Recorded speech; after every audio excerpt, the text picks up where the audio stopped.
Alright folks, in this lesson we're going to start talking about geometric sequences in series, but before we do that we're going to do a little bit of review of what we have done so far. So in the red, let's take a look at some arithmetic sequences. When we're talking about an arithmetic sequence, we're talking about a sequence of numbers where to get from one term to the next you are adding a constant difference, or subtracting, however you want to think about it. A little notation here: a sub 1 is the first term of the sequence, a sub n is the nth term of the sequence, d is the common difference between terms, and then the general formula for an arithmetic sequence is a sub n equals a sub 1 plus d times n minus 1. What that's saying is the nth term equals the first term plus the common difference times 1 less than the term number. That should be review. Arithmetic series is a arithmetic sequence that you are summing together. So you're taking all of the terms of the arithmetic sequence, adding them together. That is an arithmetic series. Now, if a sub n equals 3 plus 2 times n minus 1 is an arithmetic sequence, then the arithmetic series corresponding to that, if we wanted to take the arithmetic series with the first 10 terms, we could write it in sigma notation as this right here. And on the bottom, n equals 1 is saying start with the first term. The top 10 is saying go until you hit the 10th term. So this is the same as saying, well, our first term is 3. Notice our common difference is 2. So our next term is 5, and then 7, and then 9, and then 11, all the way up until the 10th term. So I have the first 10 terms of that sequence listed. I'm adding them together. That's what that sigma notation represents. And then we also came up with a formula to calculate that sum without having to just add everything up. And our formula was to take the number of terms, which was 10, divided by 2, and multiply that by the sum of the first term, 3, and the last term, 21. So 21 plus 3 is 24. 24 divided by 2 is 12, times 10 is 120 for that sum. And you should get the same exact thing if you add them all up individually. So that is all review. Before we jump into the actual geometric sequences in series, we're going to go over the homework 2 homework, these problems right here. So if you have not done them, give them a shot before you listen to my solutions. But here we go. First problem, we want to express this series in sigma notation and then also find its sum. So to express it in sigma notation, we need to figure out what the explicit formula is, which is going to be the first term plus our common difference here. If you take negative 15 and subtract negative 8, you will get your common difference of negative 7. So our common difference here is negative 7. We're going down by 7 for each additional term. So minus 7 times n minus 1. So sigma notation would be sigma starting with our first term. We don't know how high we're going to go yet because we don't know which term that is, but we have our explicit formula, negative 8 minus 7 times n minus 1. So let's go ahead and figure out what is this term number. What is n when a sub n is negative 64? Well, we're going to plug in to our explicit formula.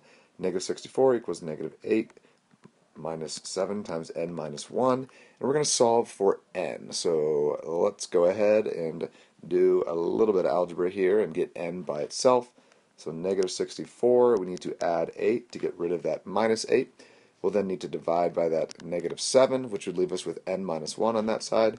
So we're going to add 1 then to get n. I'm doing it all in one step like that. You absolutely do not have to. Go piece by piece, but you're going to do all those same steps in that same order. And when you do so, you should find that n equals 9, which means that this is the 9th term.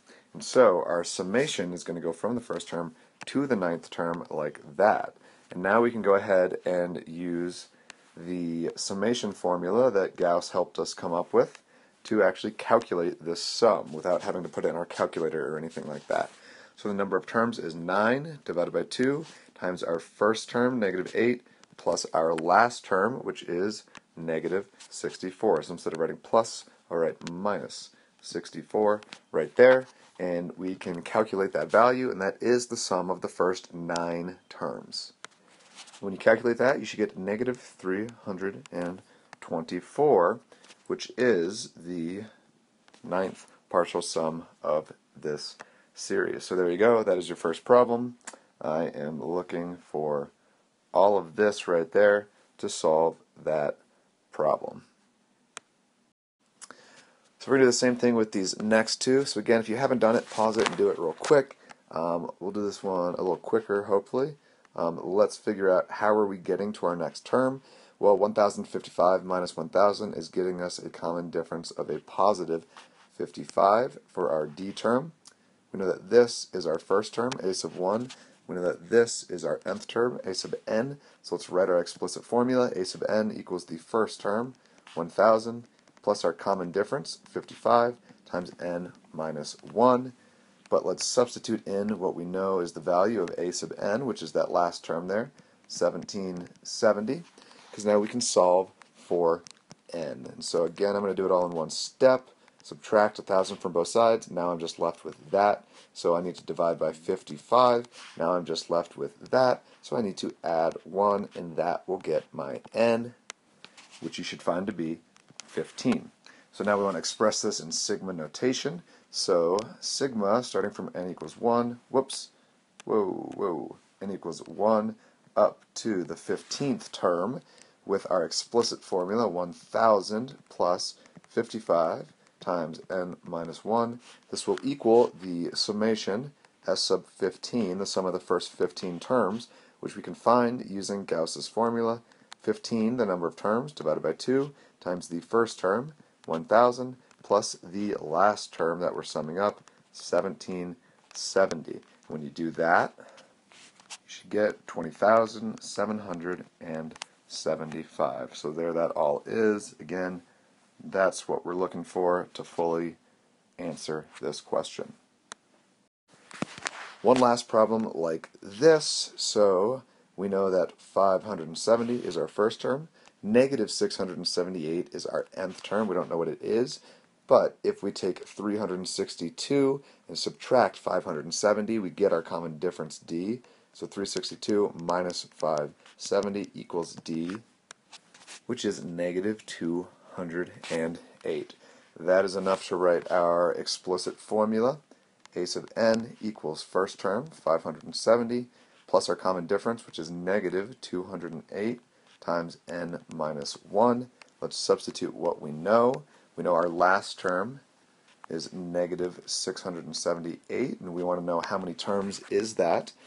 So we solve for n. So negative 678 minus 570 divided by negative 208 plus 1 equals our value of n, which gives us 7 for our value of n. So sigma notation time. Where'd we go? Sigma notation time. Sigma from our starting term is our first term up to our 7th term.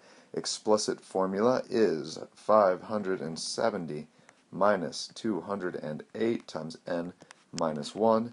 This is the sum of the first 7 terms, which we can find by taking the number of terms divided by 2, multiplying it by the first term, 570, added to our last term, which is negative 678. Crunch that number, you have found your sum, which is negative 378. So there you have it, some basic arithmetic series problems.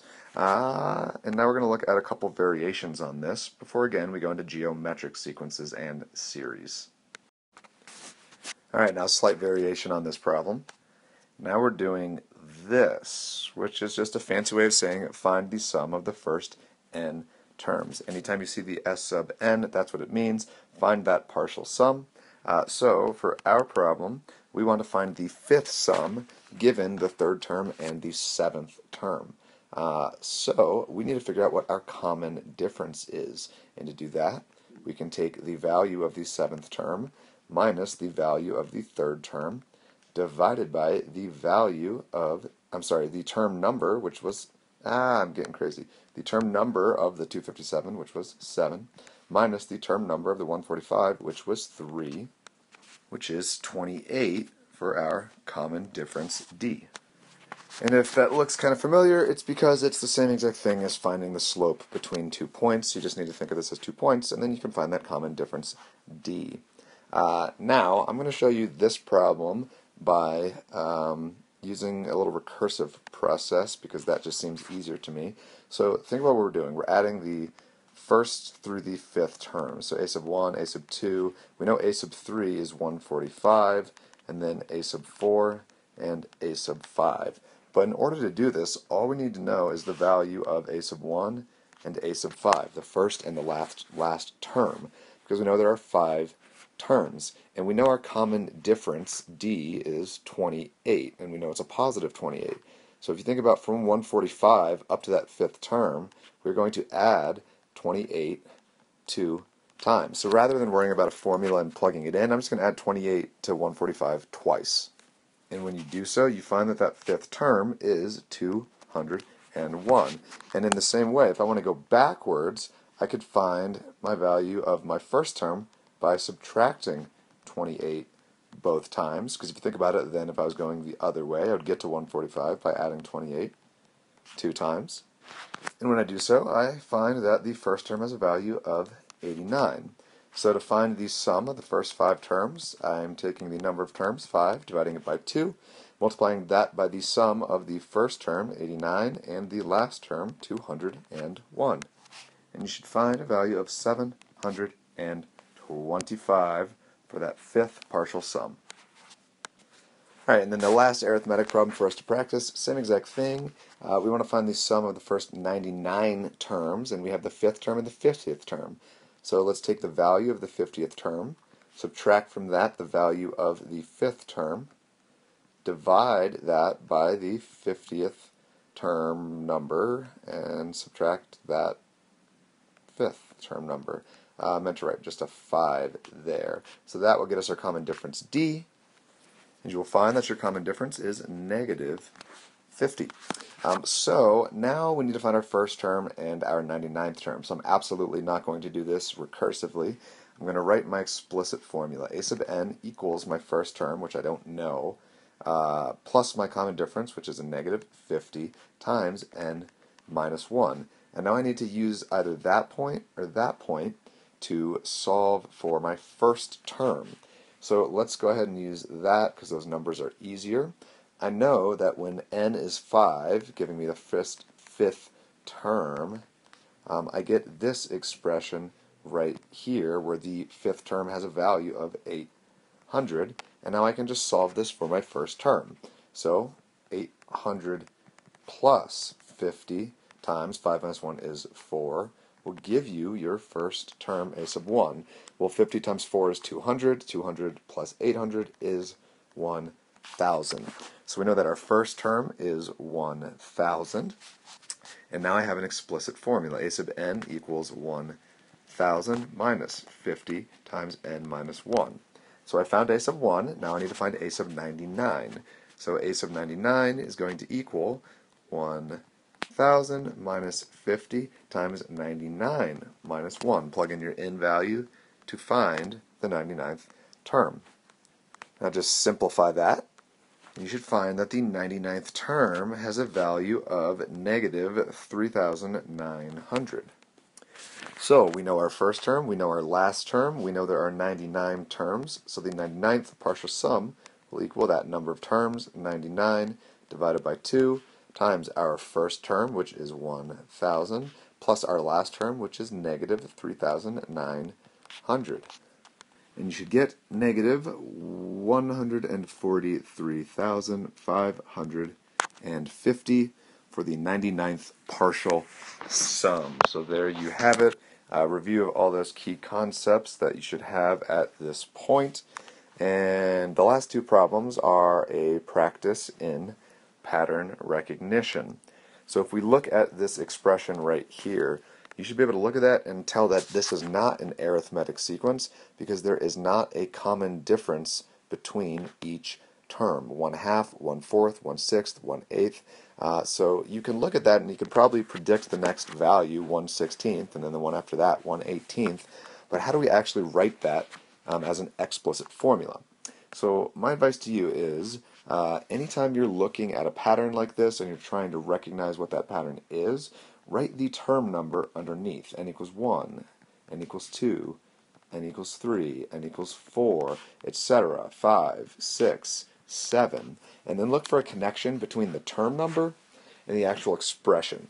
Now, if you're dealing with a fraction like this, you should look at the numerator and the denominator separately. So if you look at that numerator, it is always 1. So I'm going to identify that and say, well, I know that then the only thing that's happening that's interesting is in the denominator. So my numerator would be a 1, and then what's the connection between the term number and the denominator? Well, when n is 1, I have 2. When n is 2, I have 4. When n is 3, I have 6. 4, 8. 5 times 2 is 10. 6 times 2 is 12. 7 times 2 is 14. So in each instance, I have double the value of my term number in the denominator. So there's my explicit formula. We're writing this in sigma notation. We're starting with our first term, and there are 1, 2, 3, 4, 5, 6, 7 terms. So there you have it, right there. That is all we're looking for with that problem.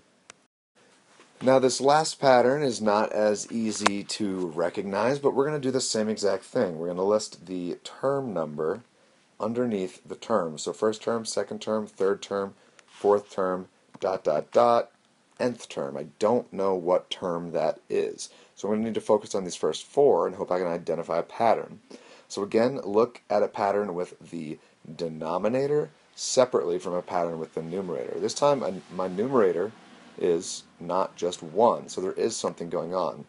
So what you could do is you could then write the term numbers on the top as well, if that helps you, and look for a pattern separately. So if I look at the numerator, I'm going to do that first. If I look at the numerator, each time the value of the numerator is 1 less than the term number, right? 1 minus 1 is 0. 2 minus 1 is 1. 3 minus 1 is 2. 4 minus 1 is 3. So I'm always 1 less than my term number n. So the numerator is n minus 1. Now this first term for the denominator is kind of confusing because what is that denominator? Well, it could be 1, it could be 2, it could be 73, because when the numerator of a fraction is 0, that whole fraction is 0 no matter what the denominator is, unless the denominator is 0. So anything but 0 could be the denominator there, so that's not helping me. So let's look at my next 3 terms and see if I can identify a pattern between the term number and the term. So from 2, how do I get to 8? Well, maybe I'm multiplying it by 4. Does that work for that one? No, 3 times 4 is 12, so that doesn't work. And it wouldn't work with that one either. But 2 cubed is 8, 3 cubed is 27, 4 cubed is 64. So my denominator is n cubed. And does that fit with this one? Yeah, my denominator there could be 1, and 1 cubed is indeed 1. So that is totally fine. So sigma notation, starting from my first term, but how many terms do I have? Well, I know that that numerator is in the form of n minus 1, which means that n has to be 11. If I add 1 to both sides, I get n, so n is 11, so I'm going to my 11th term, and there we have it expressed in sigma notation. And yes, 11 cubed is 1,331. So there you have a little pattern recognition, taking a series and writing it in sigma notation. So now let's take a look at our objectives for the rest of today's lesson. We are going to learn how to calculate arithmetic sequences in series on the calculator, or any sequences in series rather. We're going to talk about what a geometric sequence is, how to find it, and we're going to talk about what a geometric series is and how to find it. And then finally, we're going to look at a couple examples of actually calculating geometric sequences in series based off of some given information. So let's go ahead and get started with a couple questions here. Again, going back to arithmetic sequences and series. I want to find the following 2 infinite sums. In this unit, we will be talking about infinite sums, which is kind of an abstract idea, but I think we should be able to wrap our heads around it. Notice that this is an arithmetic sequence. Our first term is 3, our constant difference is 2. So if we're summing this, we're adding 3 plus 5 plus 7 plus 9 plus ... forever, and our term value is continuing to increase forever. So we're adding bigger and bigger numbers forever, and so this sum has to be infinite. Now compare that to the next one. Again, this is an arithmetic sequence. So we're looking at an arithmetic series here. First term is 15, and then our common difference is negative 3. So my next term is 12, so plus 12. And then my next term is 9, and then 6, and then 3, and then 0. And then it goes negative, negative 3, negative 6, negative 9, etc. forever. So now I'm going to be subtracting negative numbers that are getting more and more negative forever. And so since the common difference there is negative, this sum will be negative infinity. Basically, if you have an arithmetic sequence with a positive common difference and you're doing an infinite sum, that sum will be infinity. If you have an arithmetic sequence and your common difference is negative, that infinite sum will be negative infinity. But it's not always going to be like that for geometric sequences in series. That's where things start to get interesting, and that's why we need to start thinking about this concept of infinity again. So let's look then real quick at this question. What is the limit as n goes to infinity of this fraction n over n plus 1? Yes, we are going back to limits. They are very closely related to these infinite sums, and so to understand the infinite sums, we need to understand these corresponding limits. So, what does this mean? Well, think about what's happening as we plug in bigger and bigger values for n. If n is a small number like 2, we get 2 over 2 plus 1 is 2 over 3, the fraction 2/3 when n is 2. But what if n is a much bigger number, like for example 100? Then we have 100 over 101, which is a fraction that is pretty close to 1. It's not quite 1, it's a little bit less because the numerator is slightly smaller, but it's pretty close to 1. 100 divided by 101 is roughly 0.99, which is very close to 1, much closer to 1 than 2/3 is. Well, imagine if I plugged in an even bigger number for n. Say I did 999999999 divided by 1 greater than that number. Well, that is 9 nines in the top, 9 zeros in the bottom with a 1 in front. That decimal is 0.99999999, 0.9 with 9 nines. And that is absurdly close to 1. So as we keep on plugging in bigger and bigger numbers, we're getting closer and closer to 1. And so we say that this limit equals 1.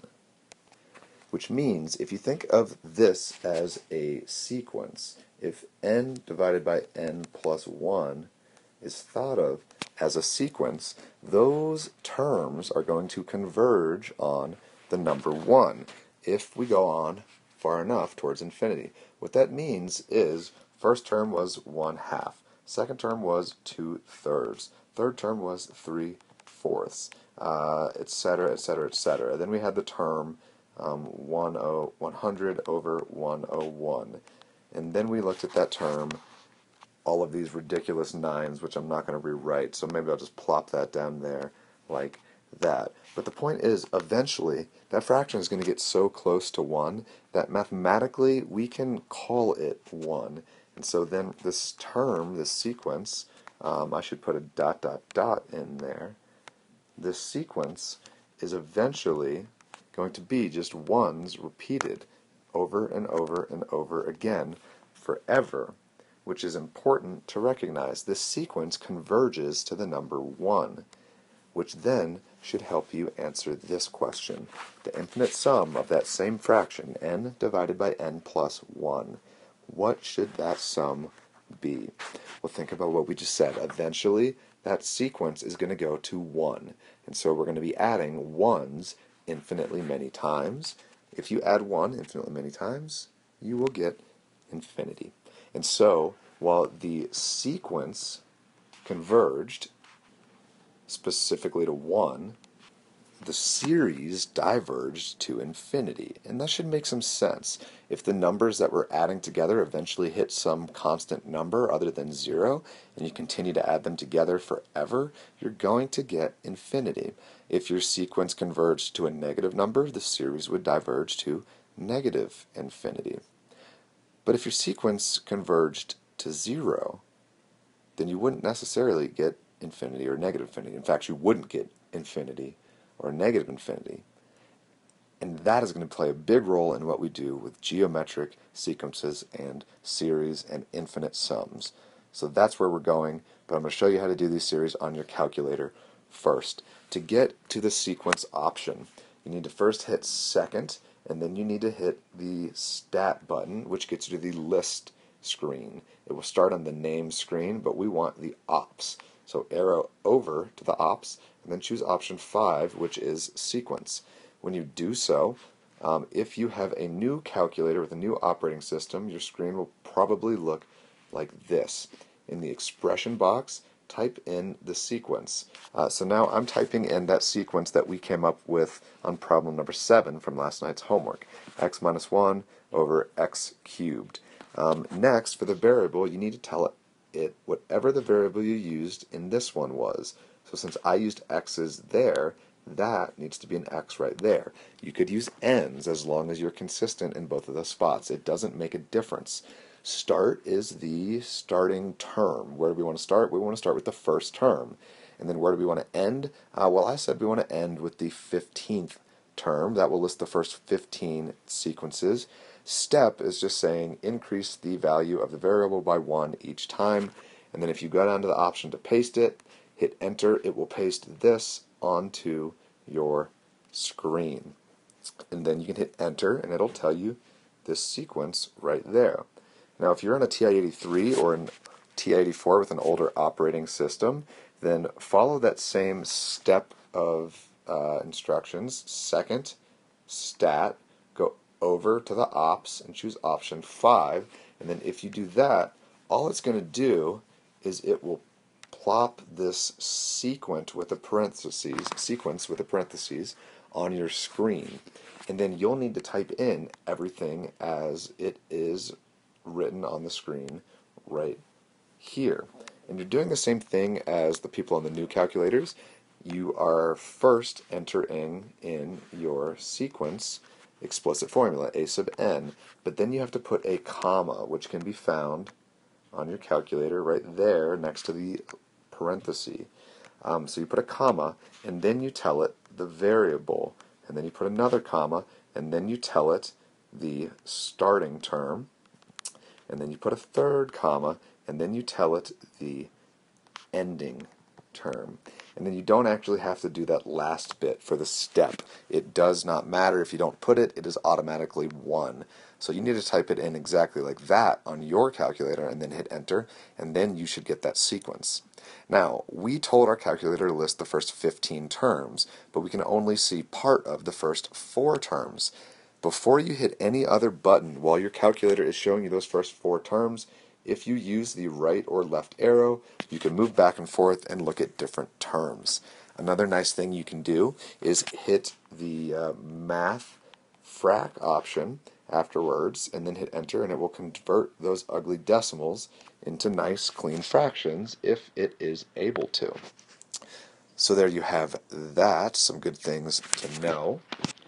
And now I'm going to show you how to sum up sequences.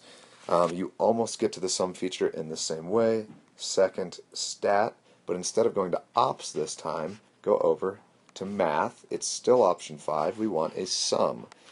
So type in that, get your sum, and then we want to sum this sequence. So if you're on a new calculator, after you hit the sum, then you could actually just move your arrow up, highlight this piece, hit enter, and it will plop it right there. If you're on an old TI-83, you actually need to type all of that stuff in again, which could be frustrating, but still pretty nice because it will give you that sum, which is awesome. Another way to do it is if you're on a new calculator, you can actually use summation notation. So So go ahead and hit the math option on the new calculators. Option 0 under the math screen will give you a summation. Now another way you could get to it is hit the alpha button and then hit the window button, and you'll get 5 little options right there, one of them being a summation. But when you do so, it's going to plop a blank sigma on your screen like that. It's going to have a box equals box, box up there, and a box right there. And you need to fill in the boxes as if you were writing a sigma notation by hand. So in the first box, tell it the variable, so x, or whatever variable you want. Maybe it's a theta, doesn't matter. Maybe you're fancy and want to use an n, but then tell it the starting term number, tell it the ending term number, and then type your sequence, a sub n, right there. And again, make sure that your variables agree with each other. And if you do so, it will give you that sum. And note it's the same exact sum as doing it the other way. It's just a nice feature if you have the new operating system. And there you have it. Absolutely, you should know how to do these sequences and series on your calculator. You also need to know how to do them by hand. And using the calculator is a good way to check yourself, but you should be able to use these summation formulas and come up with these explicit formulas for generating sequence values, but it's good to know how to do it on the calculator as well. That's all we have for arithmetic sequences and series. Now we're going to talk about geometric sequences and series. And I'm actually going to stop the video here before we go on to the geometric series and sequences lesson. And so check out the next video to get the actual meat of the block day lesson, and we'll see how it goes from here.